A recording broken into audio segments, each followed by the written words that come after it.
Subtítulo: Dons de curas. Derek Prince.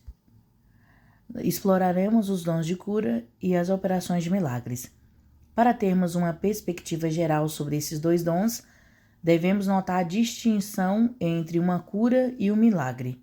Subtítulo: Distinguindo entre curas e milagres. Essencialmente, uma cura aliada ao corpo de uma doença ou lesão muitas vezes não é perceptível aos sentidos. Também poderá ser gradual, não acontece necessariamente de forma instantânea ou num curto período de tempo. Por outro lado, o milagre é geralmente perceptível aos sentidos e quase instantâneo, e produz uma mudança que vai para além da cura. Por exemplo, não é possível curar uma perna que é mais curta do que a outra, mas Deus pode alongá-la. Eu tenho visto milhares de casos em que as pernas têm crescido instantaneamente e visivelmente após orações. Também testemunhei a restauração de um ouvido. Um homem que pediu para orar pela restauração do seu ouvido, mais tarde mencionou que o seu ouvido interno havia sido removido através de uma cirurgia. Quando ele voltou ao médico e foi feito um exame, o médico disse que ele tinha um ouvido normal. Isso não foi simplesmente uma cura, porque não se pode curar o que não está lá. Isto foi um criativo milagre restaurador. É claro que as curas e milagres se podem sobrepor um ao outro. Uma cura instantânea que é visível pode ser descrita como um milagre. Tenho presenciado um número considerável dessas curas. Certa vez orei por uma jovem que tinha acne. Eu não estava à espera de grandes coisas, mas nos 10 minutos seguintes, seu rosto mudou para cor-de-rosa, brilhante. Foi algo absolutamente sobrenatural. Apenas restou uma sombra onde antes estavam as marcas do acne. Isto foi uma cura, mas foi tão perceptível e instantânea que se pode chamar um milagre. Subtítulo: A natureza dos dons de curas. Veremos agora de forma mais aprofundada os dons de curas. A outro, pelo mesmo Espírito, lhe é dado dons de curar. 1 Coríntios 12, verso 9. Mais uma vez, este é um dom no plural. Eu interpreto isto como se, de cada vez que há uma cura, o dom fosse dado através da pessoa pela qual o dom é manifestado. Subtítulo: Sob o controle de Deus. Tal como outros dons do Espírito, os dons de curar são operados somente sob o controle de Deus. Não acredito que alguém possa andar por aí a curar pessoas sem mais nem menos. Se você manifestar dons de curas, algum nécio ainda se aproxima de si e lhe diz: vai ali ao hospital e cura toda a gente. Isto não é bíblico. Por exemplo, veja um incidente no qual Jesus curou um homem inválido no tanque de Betesda. Ora, existe em Jerusalém, próximo à Porta das Ovelhas, um tanque chamado em hebraico Betesda, o qual tem 5 pavilhões. Nestes jazia grande multidão de enfermos, cegos, coxos e paralíticos. Estava ali um homem inválido havia 38 anos. Jesus, vendo-o deitado e sabendo que estava nesse estado havia muito tempo, disse-lhe: Queres ser curado? Respondeu-lhe o enfermo: Senhor, não tenho ninguém que me ponha no tanque quando a água é agitada. Enquanto estou tentando entrar, desce outro antes de mim. Então Jesus lhe disse: Levante, toma a tua cama e ande. Imediatamente o homem foi curado, tomou a sua cama e pôs-se a andar. João 5, verso 2 e 3 e versos 5 ao 9. Queres ser curado? Parece uma pergunta estranha para se fazer a um homem que está ali há 38 anos à procura de cura.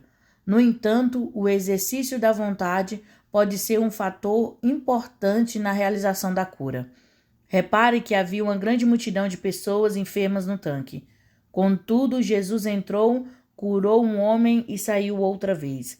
Quando Jesus foi questionado acerca da cura, ele disse: em verdade vos digo que o filho por si mesmo não pode fazer coisa alguma. Ele só pode fazer o que vê o pai fazendo, porque tudo o que o pai faz, o filho faz igualmente. Verso 19.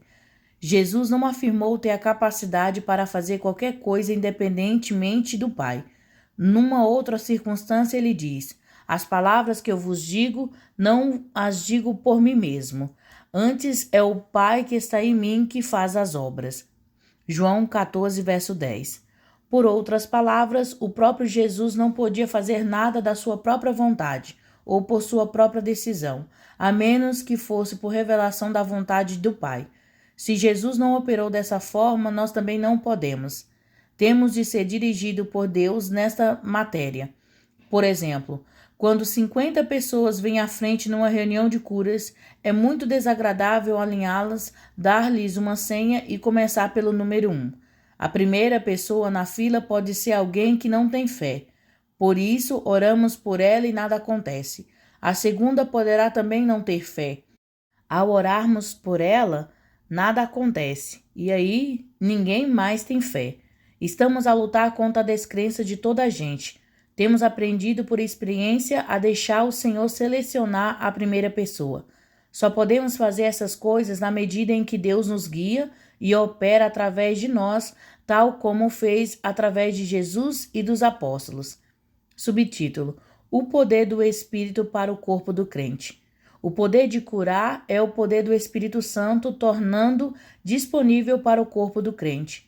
Em Romanos 8, verso 11, Paulo escreve: Se o Espírito daquele que dentre os mortos ressuscitou a Jesus habita em vós, aquele que dentre os mortos ressuscitou a Cristo, Jesus vivificará também os vossos corpos mortais pelo seu Espírito que em vós habita.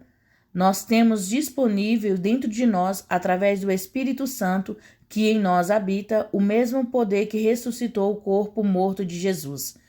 Paulo transmitiu essa mesma ideia quando deu este testemunho, levando sempre por toda a parte o morrer do Senhor Jesus no nosso corpo, para que a vida de Jesus se manifeste também em nossos corpos. E assim nós que vivemos estamos sempre entregues à morte por amor de Jesus, para que a vida de Jesus se manifeste também em nossa carne mortal, de maneira que em nós opera a morte, mas em vós a vida. 2 Coríntios 4, verso 10 ao 12. Ainda não temos os nossos corpos ressurretos, mas o que temos é o que temos direito de reclamar, é a vida ressurreta num corpo mortal.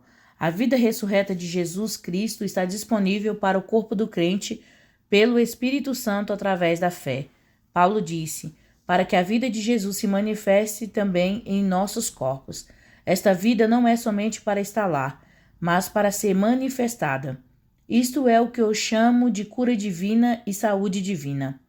É a presença do Espírito de Deus que ressuscitou o corpo de Jesus do túmulo de forma manifesta, operando de forma a podermos ver que ela está presente e observarmos o que ela está a fazer. Tiago escreveu: Está alguém entre vós doente? Chame os presbíteros da igreja e orem sobre ele, ungindo-o com óleo em nome do Senhor. Tiago 5, verso 14. O óleo tipifica o Espírito Santo, dando a vida de ressurreição ao corpo do crente. Acredito que a vida da ressurreição vai para além da restauração da saúde. A vontade de Deus não é que o crente em Cristo seja sistematicamente curado, mas que ele seja saudável. A sua vontade é declarada em 3 João 2, Amado, desejo que te vá bem em todas as coisas e que tenha saúde, assim como bem vai a tua alma. Tenho aprendido por experiências que é mais fácil ser saudável do que ser sistematicamente curado. É bom ser curado, mas é muito melhor ser saudável. Também tenho aprendido que é muito mais fácil ter-se fé para não se adoecer do que ter-se fé para ser curado quando já se está doente.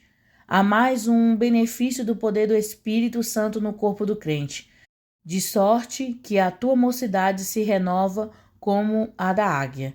Salmo 103, verso 5. A vida da ressurreição é mais do que igual à devastação da doença e enfermidade e pode, de certa maneira, contrabalançar as debilitações de uma idade avançada. As Escrituras dizem: tinha Moisés a idade de 125 anos quando morreu. Contudo, a sua visão não se havia enfraquecido, nem se lhe havia fugido o vigor. Deuteronômio 34, verso 7. Moisés passou tanto tempo na presença de Deus que parecia que vivia numa atmosfera diferente das dos outros israelitas.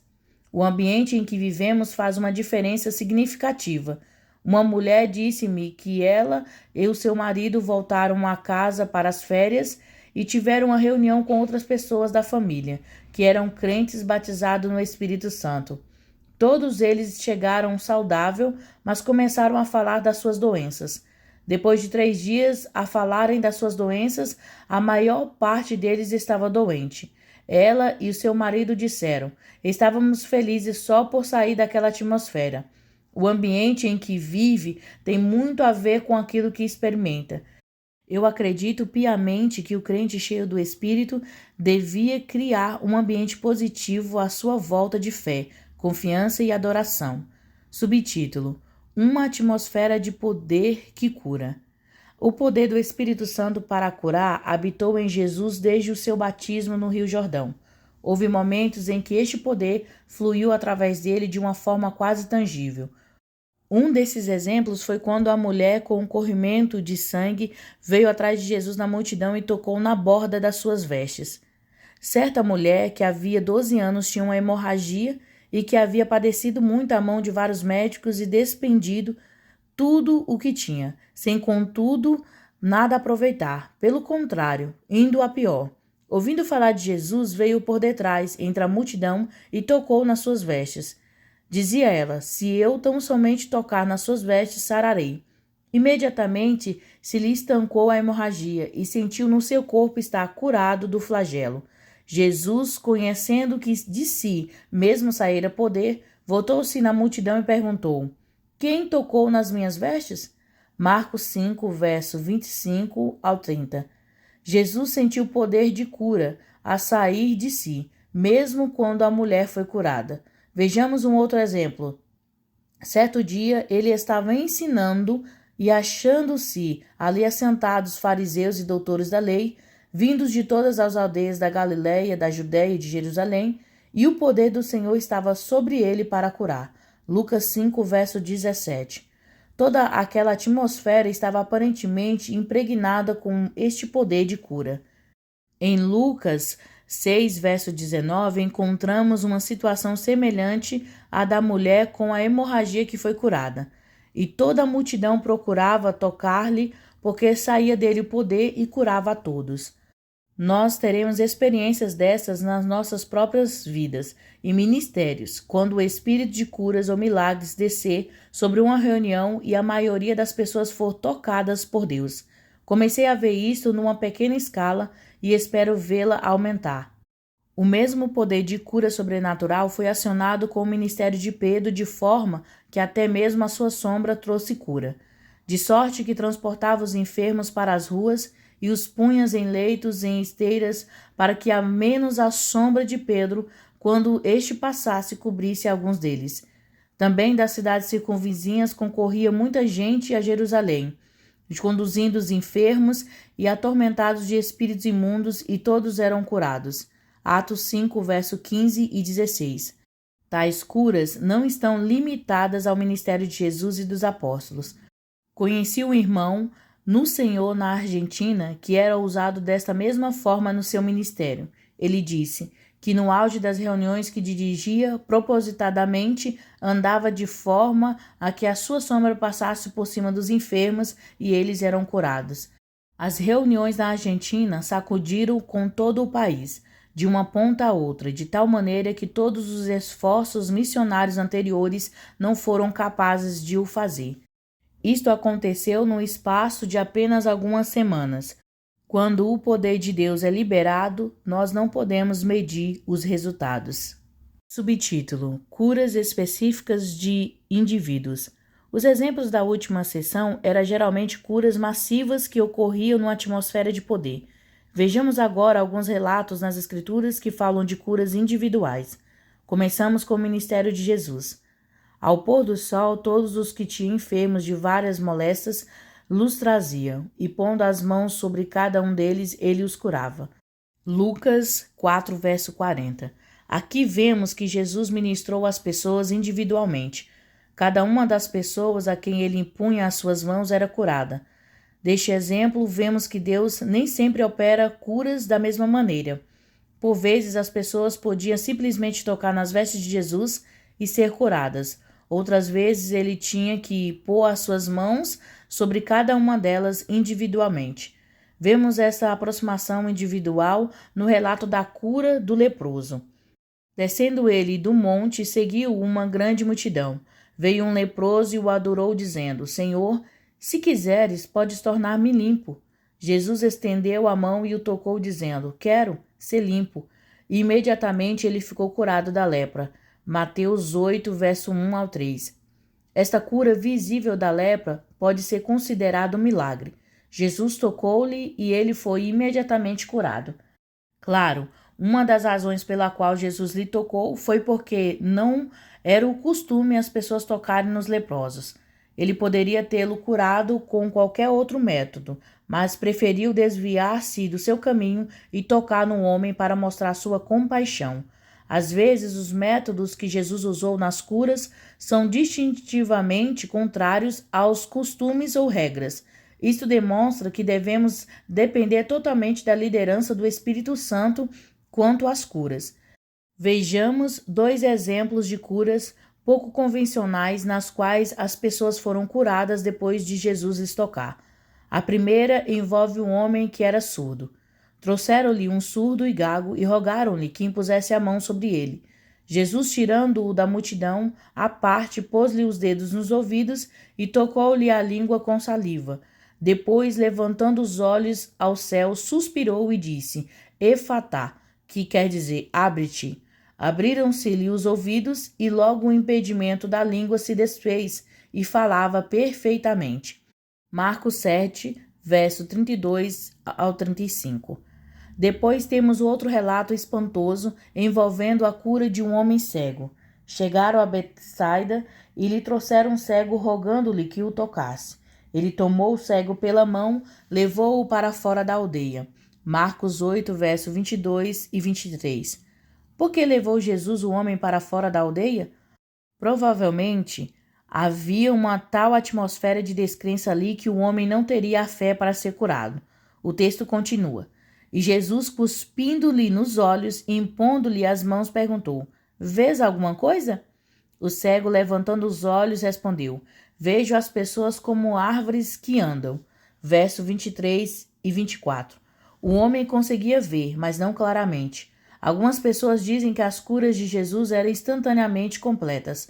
No entanto, Jesus dependia, de certa forma, da resposta de fé da pessoa a quem ele ministrava a cura.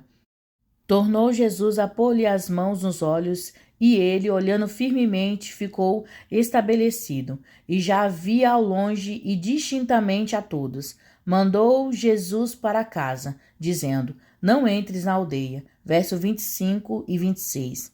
Aparentemente, Jesus não suportava a atmosfera daquela aldeia. Havia um grande ambiente de descrença. Talvez até o problema fosse os familiares do homem. Por vezes, as pessoas a quem é mais complicado demonstrar nossa fé é aos nossos familiares. Se todos os seus familiares são descrentes, você terá de exercer a sua fé em outro lugar. Este homem não podia ser curado naquela aldeia. E menos quando foi curado, era evidente que ele não podia manter a sua cura se voltasse para lá.